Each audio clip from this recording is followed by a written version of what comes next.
Hello everyone, and thank you for joining us. Maybe you're joining us from your cottage this week. I hope you also enjoyed the last moment of summer.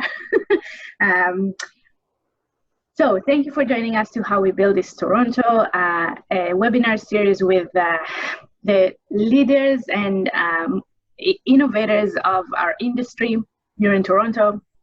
And the reason Lirad Kligman and I started this webinar series is to get a chance to ask the questions that we find the most interesting, but never had a chance, not in school, not in our first jobs, to get a chance to ask those questions that we want about starting a business, developing an idea, getting an idea that you think is gonna work, and what do you do next, right? So for those of you who don't know me, my name is Nama Blonder. I'm an architect and urban planner with Smart Density. My friend and co-host is Lirad Kligman, the co-founder of the Yorkville team, residential and commercial sales team in Toronto. Okay, and today it's my pleasure to introduce and welcome Monika Jaroszonek. So Monika has always been fascinated by dynamic cities. She believes that technology can be used to build more livable cities through increased density, affordable housing, well-designed municipalities, and better access to urban information. After 15 years in the architecture industry, Monika co-founded Ratio.City, a proptech company that helps city builders make data-driven decisions about land acquisition. Since launching in 2018, Ratio.City has become a trusted source of information for some of Canada's largest real estate developers and REITs. Monika holds a Master's of Architecture from the University of Waterloo. Monika, thank you so much for joining us. We're really excited to have you here with us. So why don't you give us a bit of a background about your story, where you came from? So you have a background in architecture. What were the early days like in your life, and how did it transition into proptech? Well, again, when we look back, you can sort of see different themes. And so when you go back to childhood, right, like most kids who grew up to be architects, I always loved building stuff, whether it's playing with Lego or whatever the case may be. And so I always, from a really early age, had a fascination with, what I now describe as the built environment. But back then, what I would do in high school even is, get part-time jobs just so that I could travel to cities. I grew up in a small town, but whenever I had the opportunity, I was always fascinated by large cities. And so I would travel to Europe, travel around North America. And I studied architecture at the University of Waterloo. And I think that was really an opportunity to understand, how architecture, reflects the society that builds, the buildings that surround us, and how cities are made up of these buildings, but not only buildings, but the spaces between buildings. And I've always been really, really interested in those forces that create cities. And so, yes, I studied architecture. I had an opportunity to do some great co-op terms all over the world, travel a lot. And when I graduated, I was lucky enough to start practicing as an architect here in Toronto. Because again, Toronto's been in part of this incredible building boom for the last, 15, 20 years. And so as a young architect, it was a really exciting place to practice. And I was able to actually, participate in that process of city building, up close. And I did a lot of mixed use residential projects. And I was really fascinated by mid-rise sort of urban infill type development. And it was really interesting for me to work with landowners, work with real estate developers, help them figure out what they could build on a site, and then take those projects through, design the projects, take them through the rezoning site plan approvals process. And so that was my professional career for a number of years. And again, sort of observing this process up close, and again, looking at cities in general, you can see every city is unique. Paris is different from Rome, is different than Toronto, is different than LA. And each one of those cities can be thought of as a product of three main forces that I saw. One was, the power structures of the day. And so you look at ancient Rome, it was built by the popes, the emperors, whatnot. In Ontario, we've got provincial, bureaucracy and, the provincial planning policy that impacts the kinds of development that we see. Again, it's the plan, it's the power structures. Second is economics. Like, construction is really expensive. It's always been expensive, and only people with access to capital can build. And again, whether it's the popes, the emperors, whoever the case may be, but a project has to be economically feasible in order to be built. And so that was sort of another bucket. And third is the vision. So again, whether it's the role of the architect, the urban planner, the city staff, anybody who's, really invested in making sure that we're building livable and beautiful communities. And it's those interactions of those three forces that, you have to, as an architect or anybody who's, within this process of city building, that you're involved in, you have to always understand all three of those forces. That in and of itself, you can't be focused solely on the vision without an understanding of the economics and the power structures. And as an architect, I did find that there were so many other forces outside of my control that I wasn't able to get my fingers into. And so recognizing that not only was, yes, accessing, information about the power structures and keeping track of all the zoning bylaw changes and all the community plans and all the stuff that was changing out there was more and more difficult every year. But also, how do you make sure that what you're designing is economically feasible and does relate, will be actually built down the road, and how can we get that information sooner? So, fundamentally, I was always, really interested in how dynamic cities constantly change, and then really understanding the forces that impact cities. And so it's sort of coming from that problem space that the idea of Ratio.City came out. I can keep going. Okay. So essentially what happened was I'd started, a small practice, working with developers, landowners to help them analyze sites to understand what they could build, to allow them to really early on in the process understand the economic feasibility of the project and to understand what the process to get approvals would look like. And I was kind of describing this research that I was doing to some colleagues over brunch, because I'm an architect, my husband's an architect, we hang out with architects, and so we were sort of talking about this problem, and I was laughing that why is there no Google search bar for cities? Like, why is this information so difficult to access? Why do I need to spend so much of my time doing this research? I want to spend my time focusing on solving those really hard problems. Again, how do we build more housing for people in less amount of space? How do we build great cities? What should the streetscape look like? And those kinds of problems, not just the background research. And so thinking about, all the data, all the information about cities that's out there, how can we make that information available to professional city builders who need it to make these decisions to be able to support their work? And then how do you structure that information so that we can derive new insights? How can we identify great sites for densification? How can we figure out, at what height will this building cast a shadow without having to do hours and hours of sun studies?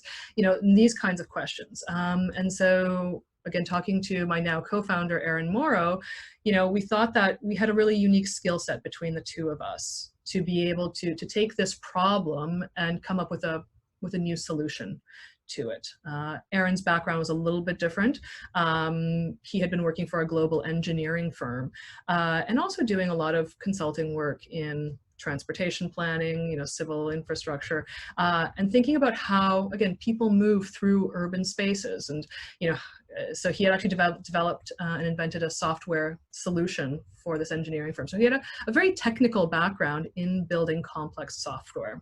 But within the same problem space. And so we started talking about this, and it became, the more and more we talked about it, the more and more realistic the opportunity became. And so that was sort of the foundation of what now is Ratio.City. And that was about 3 years ago. So the summer of 2017 was when we first started talking about it. And here we are now, 3 years later. That's great. It's a pretty rapid rise to where you guys are today. And it sounds like you really hit a chord, and you're resonating with the industry. You've identified this problem space, and you set up to solve it. What was going through your mind in those early days? Was it obvious from day one that it was a great idea and it was going to be adopted by all these companies?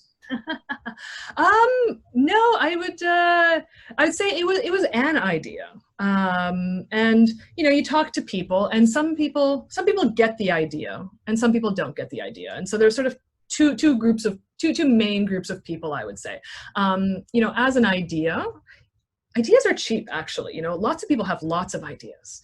The question is, can you actually execute on the idea? Do you actually have the skill set to actually translate this, pretty amorphous idea, why isn't there a Google for cities, into an actual business? So that's one step. And then the other one is to make sure that, to think about designing a business as an iterative design process. And again, as an architect, that was always something that was, in the back of our minds, right? You can't design a building in a vacuum, right? You need to have a client. The client has to have an understanding of a brief, what are you trying to build? How large is it? Where is it? As an architect, you come back with an initial idea, an initial concept, a quick sketch, the fat marker if you're old school, or a quick SketchUp model if you're new school. And then you get feedback, and then you take that feedback, and then you iterate, and then you refine, and you iterate, and you refine. And so in the same way, we sort of took this idea that, hey, we've got this wacky idea. What if we could make a tool that would support, whether it's architects, urban planners, real estate developers, real estate investors, all of these folks who are involved in this process. What if we were to make a digital tool to make their lives easier so that they could, answer those questions more easily and spend their time and energy, focused on the hard problems. But we did a lot of talking to folks in the industry. And there was two camps. So one group said, you know what, but I've been doing this the same way for 20 years and it works just fine. And that's fine. And then there's other people who are like, yes, I've had that same idea. Why doesn't this exist? And so it's really a question of, finding your people really early, because you're not necessarily going to change. If somebody's, really happy with the status quo, the way they've been doing with something, that's fine. However, I think that there are lots of people that have been frustrated in the same way that I was frustrated, and, frustrated with some of the same challenges that, Aaron had in his professional career as well. And so the question is, how can you get better at communicating the idea? How can you find people that are equally excited and will give you, great feedback? Hey, you know what, we've got this idea. We've got this first version of the software that Aaron built 3 summers ago now. And we were able to take that, and even though it was half polished, hey, what do you think about this? What else would it need to do? What other data is it missing? What other features and functions would it need in order to provide more value to you? And so to be constantly talking to people and getting their feedback and really understanding, their perspective and what it is they're trying to achieve in order to be able to refine what we're offering. So it was definitely a very iterative process for us. And then the more we got feedback, then we started getting more and more confident that this was an idea. One of the other pieces of advice we got really early on was, if we're going to do this, if we're going to do this crazy idea, we should run like a tech company, not like an architecture practice or an engineering firm, right? And so not like a consulting practice, because again, there's a fundamentally different business model. And so what does that mean? Again, I always knew I was going to grow up and be an architect. So how do you pivot, again, an understanding of building a professional business to building a tech company? And so we were able to participate in the Toronto Waterloo tech ecosystem. And there were a lot of resources. So for first-time founders, I could learn what the acronyms were, what all the tech kids were talking about. And I sort of used this as an opportunity to really learn quickly. And I sort of refer to it in hindsight now as my DIY MBA. I had some friends who were going back to school at the same time, to learn about business. I decided to sort of hack it together with, a lot of TED Talks, YouTube videos, and a library card. And again, participating in a lot of the resources that were here in the Toronto Waterloo ecosystem. And part of that was also participating in a pitch competition in Waterloo. And so it was an opportunity to really refine our the narrative around our idea. And so how do you describe this idea that you've got, this business opportunity, to perfect strangers, people who don't know anything about real estate, who don't understand how cities are built, who don't understand architecture, urban planning, or real estate development? How do we communicate that this is a really interesting idea, that there's a potential business opportunity, and that we're the team to build it in 3.5 minutes or less? And so I participated in this pitch competition and won. And that was also a sort of another key turning point for us. So not only did we have a group of people who, our people, they kind of got what we were doing within the industry. They were giving us great feedback. We were confident that we had an opportunity to sell to them in the future. But we could also convince perfect strangers who knew nothing about the problem, who knew nothing about our space, that, this is a really interesting business opportunity. And so it was the combination of, those outside factors that gave us the confidence that, this wacky idea. Over 6 months, we've made it less wacky. We're able to articulate it. This is real now, and we can do this. So that pitch competition came with some cash, a large cash prize, and a giant novelty-sized cardboard check, and that was great. So we were able to take that money, again, give up our consulting, like I gave up my consulting practice, Aaron gave up his job, and we made our first hire. And so from that point, that's when it really, that was the first point that it got real. So a few months after that, we were able to take that first version that we had, been showing people and talking to people about, make enough revisions and changes to it that people started paying us money for it. And so, 3-4 months after that pitch competition, we actually started getting paying customers, and that made it even more real. So there was a sort of a number of points along the process where, again, we were able to sort of reduce the risk and make it less and less crazy over time. I actually have a twofold question about tech companies. And Lirad and I talk often how different our businesses are. You run a fundamentally different business than the architecture practice. If you can talk about what it means to found a tech company, and also if you can talk about what is MVP and how you used MVP, because I don't run a tech company, but it's a tool that I use a lot, and trying to figure out if things work. So yeah, no, for sure.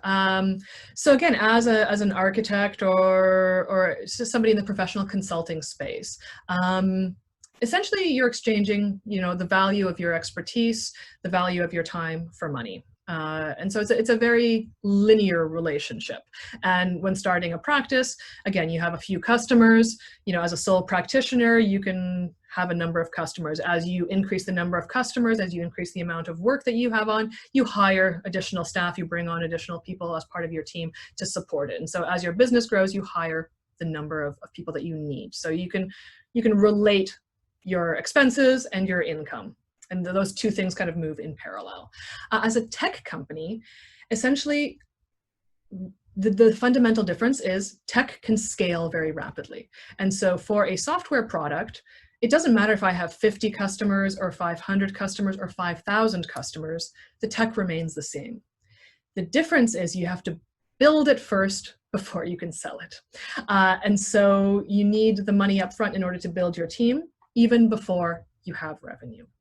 And so one of the tools, the common ways to test, a business idea is to use, again, what the tech kids call an MVP, so a minimum viable product, where it doesn't have to be fully fledged, but what you need to have is something that you can show to a potential customer, that you can gauge a potential customer's, willingness to subscribe, to pay you, to actually become a paying customer.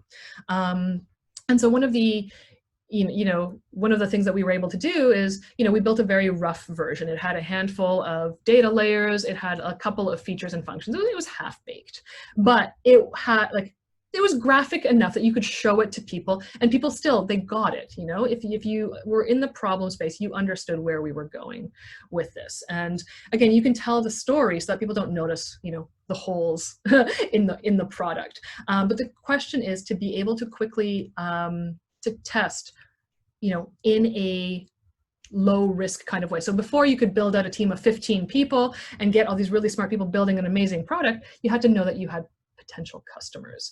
And so we were able to do that, again, because of Aaron's technical expertise. Jonathan, our first hire, also had a great series of skills within the problem space. And so the two of them were really able to quickly start iterating and start producing stuff, like really on a monthly basis, so that I could go out there and talk to people, hey, now we've got this, now we've got this, now we've got this, and be able to get their feedback. And so I think that's a really valuable tool for anything. Before you invest in, building the whole thing out, make sure that there's an audience for it. And what's the minimum that you can show somebody to gauge their interest and to get actual useful feedback. Because the other thing is, if Henry Ford had asked, his potential customers what they wanted, they would have said a faster horse. So customers don't always know what they want, but they know their problem. So if you can show them at least the beginnings of a solution that may be different than what they might ask for, you can have a much more useful conversation with them, even if the horse might not go anywhere just yet. Can you talk about the difference, or first of all, start by telling us how is it pitching to investors and the difference between pitching to investors and pitching, to clients, and about a moment that you really doubted yourself and what flipped? So pitching to investors, yes, is definitely something that I had to learn. And really early on, again, there was a real estate group. Again, I was pitching them as potential customers, and they kind of got it. I was trying to figure if they're my people or not, and they were kind of on the line. And they invited me to sort of pitch to them as investors as well. And I totally screwed it up because I realized I was trying to pitch them as customers, again, to convince them of the problem, convince them that I could help them solve their problem. But as I'm pitching to investors, I'm selling the business. I'm not selling the product. The product is secondary. I have to explain how the business works. And so in the same way as an architect, you design a building, based on building permit and constraints and the economics and, all of the other issues. Now we've designed a business, again, based on inputs and outputs and constraints and all the rest of it. And so now when I'm pitching to investors, it's a question of describing the business. What are the inputs that we need? What are the risks to the business? What are our customers paying us for? How are our customers using our tools? What problems are we helping solve for our customers? But ultimately, what I'm selling to investors is the vision of the business. We've got a search and analytics engine for cities. Cities are incredibly complex. There's a lot of data about cities, and lots of people need access to data about cities. Right now, we're helping our real estate industry customers solve answer these kinds of questions. But there's other kinds of questions too. And so, what's our current business doing? What are we working on? What's our future business going to look like is sort of the narrative, which is very interesting, and it's very different than talking to customers. So that definitely was a bit of a learning curve. And and every investor comes at it from their own standpoint as well. So most investors have their own thesis. So some folks are interested in, companies that are aggregating data. Other businesses are interested, or other investors are interested in B2B SaaS, business models. Other people are really interested in creating a great sales process. And so to be able to understand what the investor's perspective is, what their interest is, where their their sweet spot is and where their strong suit is, and be able to, show how we fit into their portfolio also is important. Essentially, it's always about your audience. It's knowing your audience and being able to put a narrative together that resonates with them. And okay, you mentioned the DIY MBA. Now, by the way, Lyra does an MBA, I don't, so that's why I guess I'm even more interested in that concept. But tell us everything. I don't have a question. Tell us everything.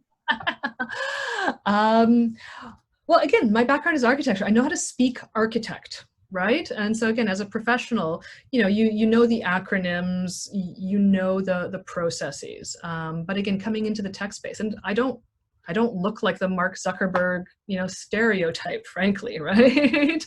And that's not my background. I'm not a teenager stuck in the basement with a hoodie. And so, how can I quickly learn the lingo, the language? And so it was a question of reading a lot of books. One of the books that I read really early on is called The Lean Startup. And it was about that iterative design process. Again, that design process is something that I get. It makes sense as a process to design a building, to work with a team of consultants that all have different skill sets. But how do you use that process for building a business? I thought was really, really interesting. Again, there's an amazing number of TED Talks online. And because those TED Talks are really good at telling a story, and so how do people tell a story that resonates? It doesn't matter what the story is actually about. It's about telling the narrative that, attracts an audience. And so it's got to be accessible. It has to have, some kind of an emotional component to it. the hero narrative, right? What's the problem? What's the journey? What's the conclusion? And you know, where do you go from here? I think was also really interesting when thinking about how do you pitch to customers? How do you pitch to investors? How do you pitch to potential, you know, employees? How do you tell the team what we're building? It's again, it's that same idea of building a narrative. And the other, resources. So, you know, here in Toronto, we've got Mars at college and university, and they've got some great entrepreneurship courses that you can sign up for and learn about, you know, how do you build a business? What do you need to think about? What do you need to consider? How do you plan for growth? What skill sets do you need as a CEO? And again, now it seems obvious in hindsight, but I think when I started, I was quite naive. But you know, being able to take advantage of these resources sort of at least told me what I needed to learn, what was most important to focus on. And so I think it was definitely a combination of self-directed learning, but also to be able to participate, again, back in the olden days when we used to go to events in person, whether it was these sort of entrepreneurship courses, startup 101s, a lot of the meetups in the industry were really useful. And for me, what was interesting was hearing other startup founders talk and hearing their stories.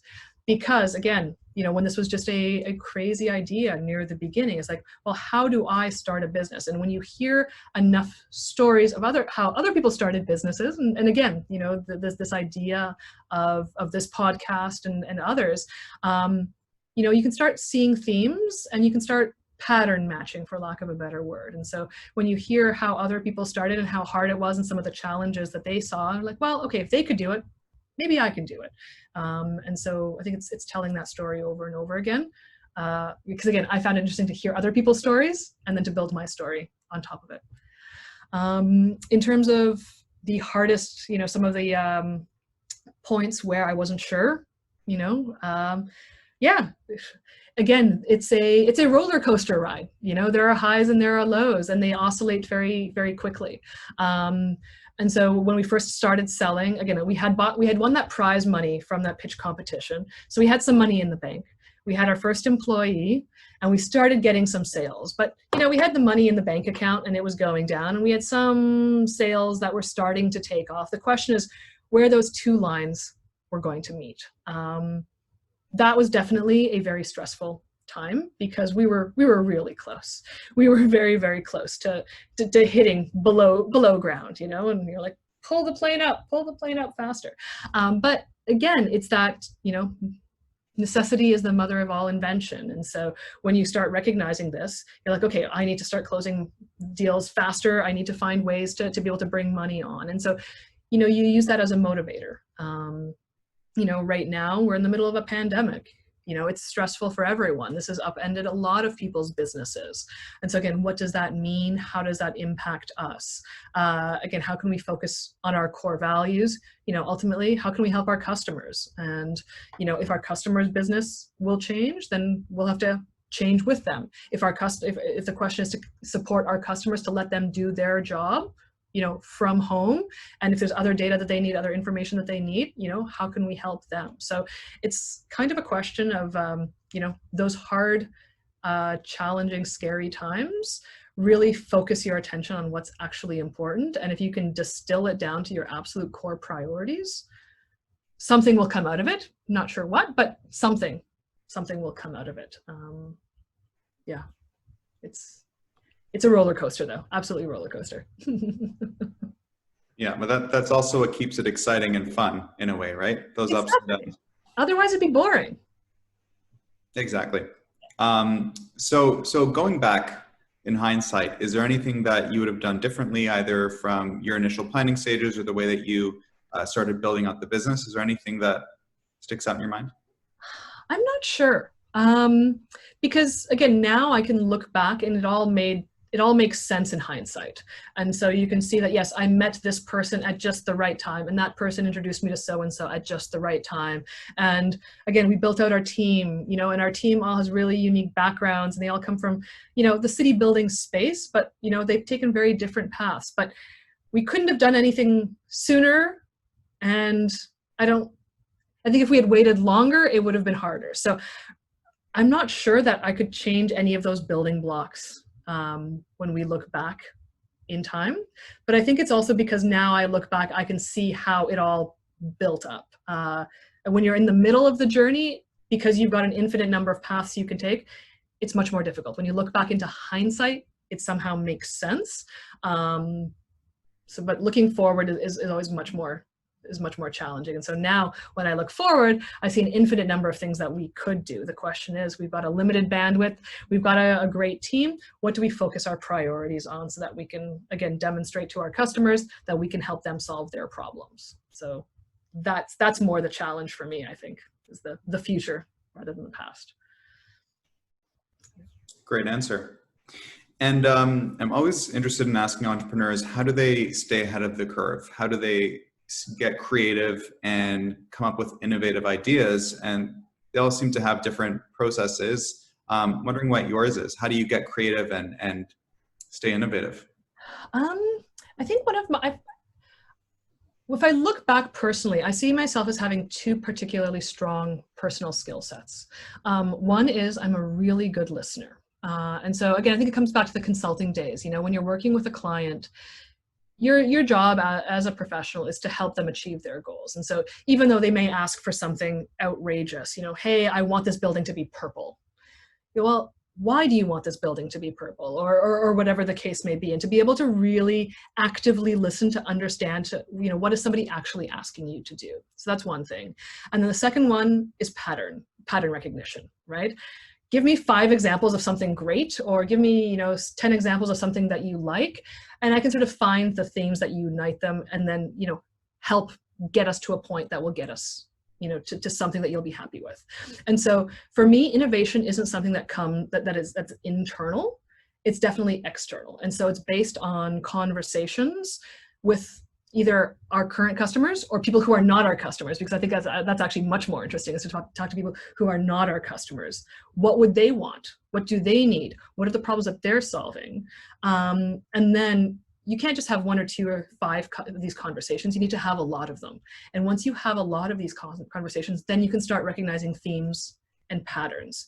And that's, I think, where innovation comes from, is sort of a really in-depth understanding of the problem space. And again, not just my problem, but other people's problems. How do they see their problems? What are the day-to-day things that they're trying to achieve that they can't achieve right now? What would they rather be doing with their time instead of what they're currently doing? And then be able to find threads that might combine, whether it's transit planners with city staff, with somebody else in another market that maybe I don't have direct access to right now, and to be able to think about how our tools can solve those more general problems. And so I think innovation is reactionary. I don't think that it is internal. I think that it needs to react to problems that are out there, and to those forces that exist outside of ourselves. I want to ask you, because you sell a product and not a service, and often with clients, customers, it's often a yes or a no, or maybe not now, or but can you talk about pivoting? And did you have an intersection when you said, okay, we need to change something here, or it's not going to work, or maybe it was based on repetitive feedback that you received? But how is this dialogue from a product point of view, and how you like navigate through a process from that perspective? Yeah, no, so I mean, I'm not a salesperson, so I did not come from a sales background at all. Again, I'm used to, yes, providing professional advice. That was sort of my background. But I mean, yes, we were lucky in a way that, most of our customers were used to paying for, some services. And so there are other products that they pay for, whether it's their market research or whatever the case may be, on a subscription type form. So we didn't have to invent that business model. Again, there was some pushback, and so we experimented a little bit. And so again, originally we started selling just monthly subscriptions and just pay every month, and then we tried bundling it into 6-month contracts, and then we moved to 12-month contracts. And we had some small businesses that had very, had fewer staff, had a reduced need. And so we put together sort of limited packages. So, when we typically sell an unlimited package in terms of all the data and all the reports and all the features and functions, we experimented with more limited feature sets. And so the question was to try to, again, based on feedback, come up with a solution that would be appropriate for them, and then test it, And in some cases, we didn't actually even change our product until we sold it, because there's no point building something if nobody's going to buy it, right? And so, okay, if you buy it, yes, then we'll build it for you. Well, in the meantime, if we sell you a reduced feature set, you know what? You get the full feature set for a month until we build the reduced feature set for you, or whatever the case may be. So some people want on demand. So, okay, so let's try. If you want on demand, let's see, what does that look like? Is that useful for you? So we've experimented, in a few different ways. And what's valuable for us is to understand the feedback, what resonated, what stuck, what didn't stick, before we had to spend too much of our time building something out. And again, that goes back to that idea of the MVP. What's the minimum thing that we can offer somebody to get an agreement? How can we make sure that we're making their life better, and that they're willing to support us in some way to do that? So our last question, and we already passed the time, but I knew this one is going to be longer than usual. So the last question that we ask all our speakers is if you can recommend a book, but you're special, and we ask you to recommend the best books that you have read during your DIY MBA. I personally, it was a personal request. I wanted to know what those books are. So please tell us what are the best books you can recommend us and our listeners. I think there was a few interesting ones. I mentioned Lean Startup, about the sort of iterative process. Business Model Generation. There's a series of books written by the Strategizer group. And what I liked, and they've got sort of a business model canvas. And what I liked is that it was actually using a design process to design a business. So what are the inputs, what are the outputs, and how can you really deliberate about thinking about your business model? I thought was a really interesting series. Other skill sets that, again, have been really useful that I wish I had learned earlier was negotiation. And so there's a great book written by an FBI hostage negotiator called Never Split the Difference, which again is, how do you negotiate? How do you come out with win-win solutions for everyone? Which I thought was really, really useful. And the one that's been really useful for me, especially recently, is Ben Horowitz's The Hard Thing About Hard Things. And so he's a big Silicon Valley investor. And this is about his experience as a CEO of a number of different companies over the years. And essentially that the thesis is that, even if you did go to business school, there's no CEO school. Nobody, the only way to learn how to be a CEO is to be a CEO. And it's hard. And the hard thing about hard things is there's no answer. And I think that was a really, really interesting book about the power of leadership and what leaders are actually supposed to do. And my takeaway from that is the main thing I do is I tell the story. I tell the narrative to different audiences, but it's really staying, true to that initial vision, this idea that cities are incredibly fascinating. Human beings are social creatures. We've lived in cities for millennia. We will continue to live in cities. And so, how can we leverage technology to help build better cities? There's going to be an infinite number of ways of doing that. Right now, we're down a path, to do a series of tools that help with a specific use case. But there's lots of other use cases that we're really excited about as well. I took notes, so. All right.